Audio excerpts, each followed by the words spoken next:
Title: The Weight of Swarms. I was 8 years old when my family gathered around the television, laughter spilling from their lips as each ridiculous claim about my future bounced off the walls like a ball of static.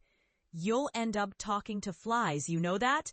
my father, a man of science himself, had said, shaking his head in feigned disbelief. "Or worse, you'll be the town's crazy bug lady." Each time they laughed, I felt the weight of their mockery settle deeper in my bones until it became a second skin. Years later, that skin turned to armor when I was wrongfully accused of contamination at a crime scene.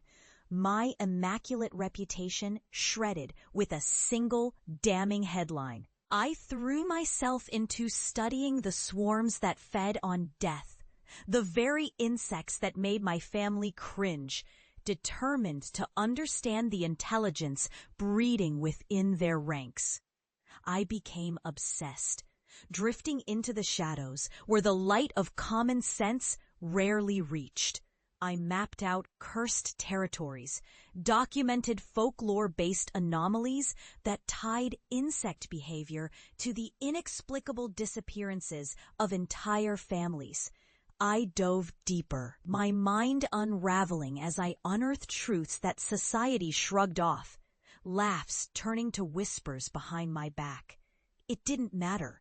I was no longer the girl seeking approval from those who never bothered to understand. I had become a force, a warning, some would say. The day I returned home was marked by an ominous chill. The sun barely broke through the clouds, casting a sallow light over the familiar streets.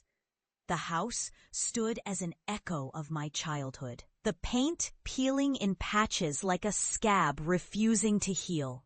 I had come back not just to confront my family, but to show them the weight of their disbelief. I stood at the threshold, heart racing, clutching a small vial filled with live specimens, something I had brought from the depths of my research. I could feel their eyes on me as I stepped inside, a mix of pity and disdain swirling in the air. "Look who finally crawled back," my mother said, her voice laced with the sting of condescension. The others were silent, their eyes darting between me and the vial, curiosity tinged with a hint of fear. They didn't know what I had unearthed, not yet. "Mom, Dad," I began, trying to steady my voice. "I've discovered something extraordinary." I held up the vial, the tiny writhing larvae inside pulsating with a grotesque life of their own.